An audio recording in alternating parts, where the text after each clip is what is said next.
What's your first impression coming off the water? Epic! It was epic.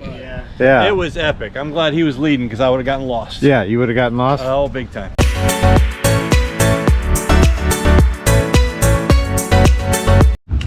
We are at the Goodland Park boat ramp. Looks like a 3-wide cement ramp, perfect ramp down into 2 or 3 feet of water. Launch into the 10,000 Isles. Lots of staging docks. So now the whole gang's together. Tracy and Pam, Sarah, Sean, and even Danny showed up. And then we got Ron's rig. He's probably pretty good at this. Wow, what a rig. So for clients, you don't even get their feet wet, do you? No, I drive them right over here. we do like a 15-minute talk at the controls. I teach them clicking and squeezing, you know, versus squeezing on the controls. Yeah. I tell them about the reverse thrust principle, and I describe some exercises that I have them do out here, and then we go launch. And then they go do exercises. Are they sitting on the skis when you back it in? Yeah. Nice. What's really happening here is she does not like to be on YouTube videos, Ron. Yeah, that's it. As far as we know, that's Randy from Christmas Story behind Tracy. I'd like one, please. Thank you, sir. I got more in the truck. Yeah. I didn't really We'll put this in the video. Yeah, you keep that, and you just show them the QR code. To Yeah, they can just scan it with their phone. That's a great. And it takes them to a link tree that's got everything about me. Yeah, you're like a smart businessman, aren't you? I've always been into technology. All right, that's good. All right, Ron's gonna give his safety briefing. Go. Here we go. Got to get this group in line, So look, Ron. right now the tide is high enough that you probably won't see a lot of oyster beds. That's the problem, is when you can't see them. Because when the tide goes down towards the end of our trip, you'll start seeing oyster beds. You can miss those easy. You know. So when you follow me today, it's really important that you follow me as exactly in the center as you can, and never go near the wakes of the jet ski in front of you. When we're in the woods, when there's trees on either side of you. If you cross the wake, like a typical situation is the guy in front of you stops suddenly, and then you look up and you veer off a little bit so you don't want to hit him in the back, and what that does is puts you on the wake, and then in turn the wake surfs you right towards the trees. All right. So if you ever think you're going to cross that wake, use your brakes. When I go around a sharp turn, the trail that you're following, I know is going to be 1 foot away from where I really went when you get to it, if we're spaced properly. So it's 1 foot off after I go. It's 1 foot off after Tracy goes. You know what I mean? All the way 5 feet off at the back, 6 feet off at the back of the line. If you understand that it's out by a foot, you can fix it by a foot. The reason why I say that is because we're going to pass by oyster beds too, and you won't see them. And if I zig or zag, I need you to do the same thing. If you got to turn around and go the other way and you're doing less than 10 miles an hour, I'd prefer to use reverse. Spin it around rather than drive it around. So I tell everybody, because the thing that bites people on the flip over is 2 people on a ski and a button hook turn to go back that way.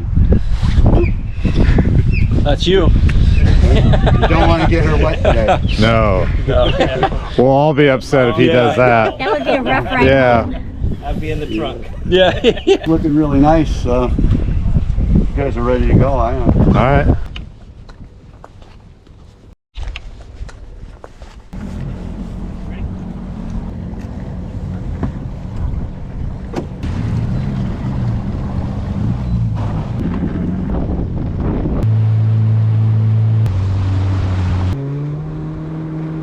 Once we got out of the no-wake zone, I think Ron did something really smart. He said, let's warm ourselves up just like athletes, and he proceeded to zig and zag, and we practiced following his line to the T. And I think that really helped us as we got started.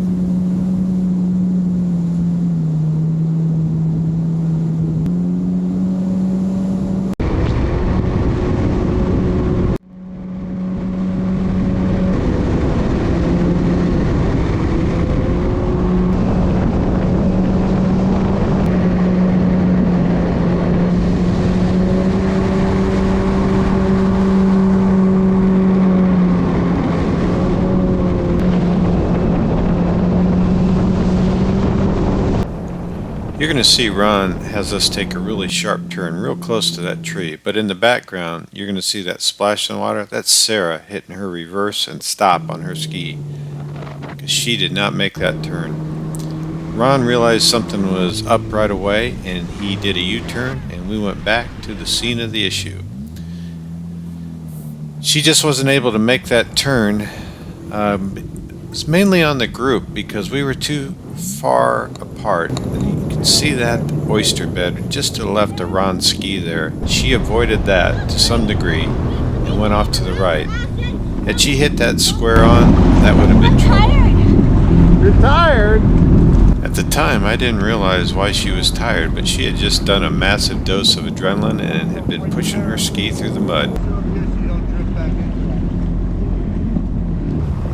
Danny had gotten off his ski and was walking around in the mud and the oyster shells, so he had to do his laundry and get that mud out of his shoes now.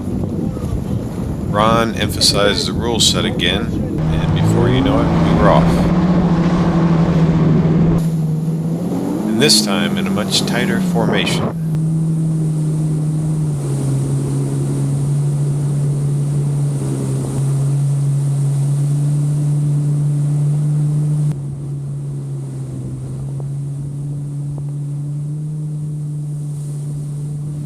I know it may be hard to see, but anytime you see that black square in my depth finder in the video, we're under 2 feet of water in depth.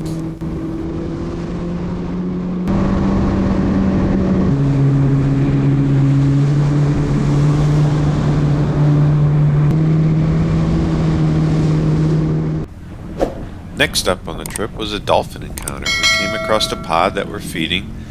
There were maybe 4 or 5 of them, and we took off across the lagoon about 10 miles an hour, and they just loved to play in the wake.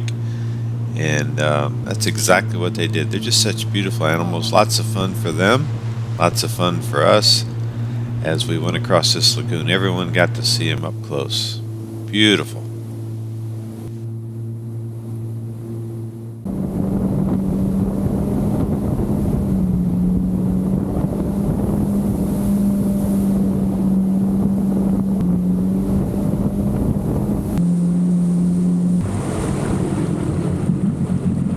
Do you have a depth finder on that? No. 36 years of experience.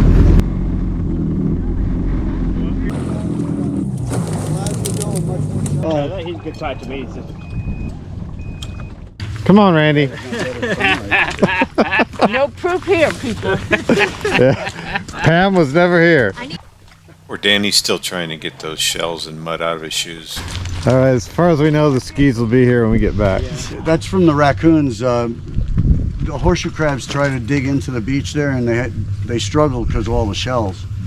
So the raccoons come and pull them out of the water and gut them and eat them. So there's no legs in those. If you flip them over, they'll be gutted. Yeah.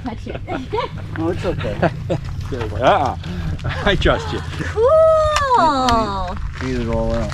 Their blood is creamy light blue, and they use it in pharmaceuticals. They test for bacteria. It has like an instant positive or negative result.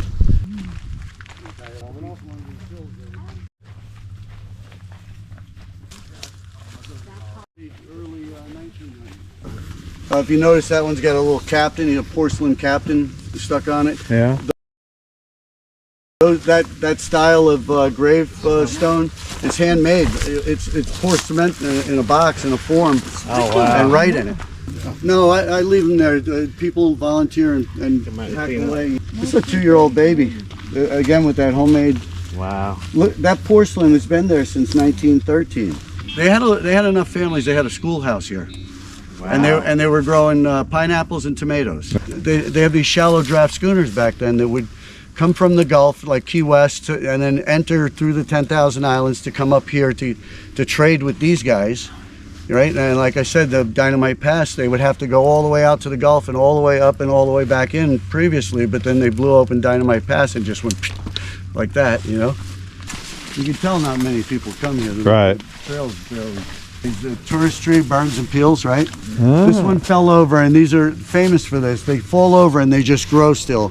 A branch could break off, land on the ground, and 2 weeks later it's got roots coming out of it. burn and peel. Can you stop here in the summer? Or is it too buggy? Too buggy. Yeah, that's what I thought. Like any group, it's hard to get them together for a photograph, but we managed it. Alright, I wasn't getting fresh. I grabbed the first thing that I could. Alright, enjoy!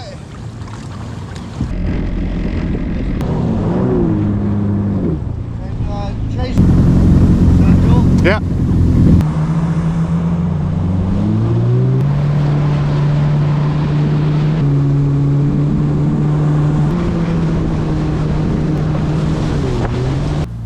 Ron has each client come up beside him so he can take some photographs and videos of them, and then he posts them on a website and you can download them after the ride. That's pretty cool.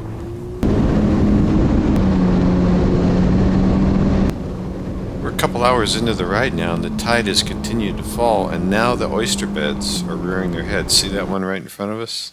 He knows to go around it because he's been doing this for 36 years. Here's another one. We avoided them all.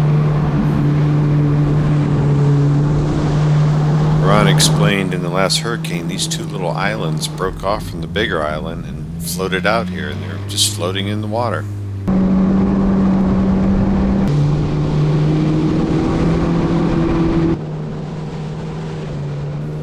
Now we're north of the boat ramp, and the water turned from a little bit brown to this turquoise color. Very beautiful.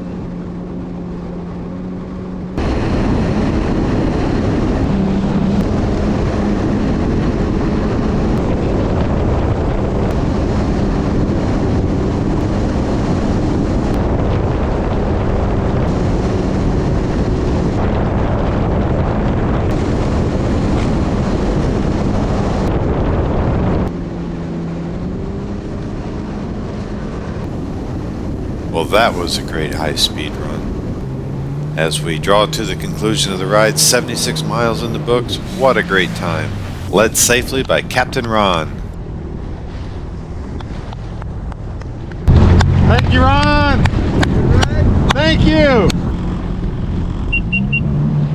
Yeah, I know. So the breeze blowing or whatever it does.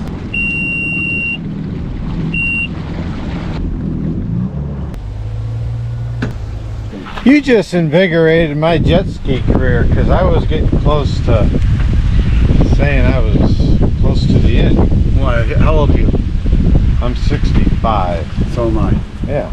But that's not why I go on to the next adventure sometimes. I want to come down and do this again. Sure. In the summer when it's warmer with Debbie. No, I'll come down. I'll bring Lori too. Yeah, I think Debbie would do that, especially on the perfect day where we don't have 10 to 15 mile an hour winds. Dude, what's your impression? It was a blast. You got any more excitement in there? It was a blast. It was a blast. It wasn't was, yeah. I loved it. I'd like to do it again. I'll definitely come back and do it again. After the third turn, could you have found your way home without the GPS? Probably not. Dude, just off the water, what's it like? Oh, it was awesome. But in the safe way, right? Yes, Safeway. It was Captain Ron leading the way. A lot of fun, wasn't It it? was a lot of fun. And Good group. It was pretty safe. Pretty safe. What's your first impression coming off the Epic. water? Epic! It was epic. Yeah. It was epic. I'm glad he was leading because I would have gotten lost. Yeah, you would have gotten lost. Oh, big time. Did you see those oyster beds that we avoided? Yeah, I saw a few that I almost hit, but I also saw the ones that we avoided, yeah. Okay, that's a wrap. We're down in Marco Island, Florida. We all had a great time. Captain Ron was the best guide I've ever used, and he's got quite a business down here. I appreciate his expertise and professionalism, and now we're headed home. So as always, thanks for coming along today. We appreciate it. Take care. Bye-bye.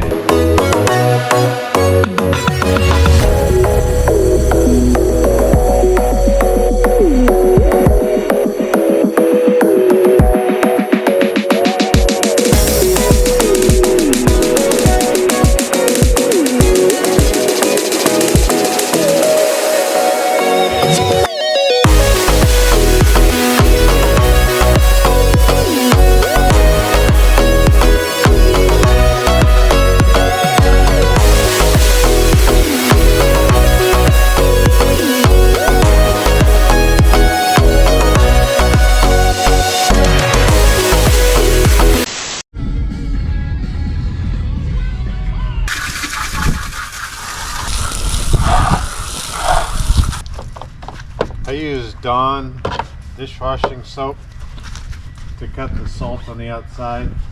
You can also use salt away. Normally I would put salt away in it, but I'm saving it again. I want to flush the engine a second time tomorrow. It was 5 hours on the interstate coming back.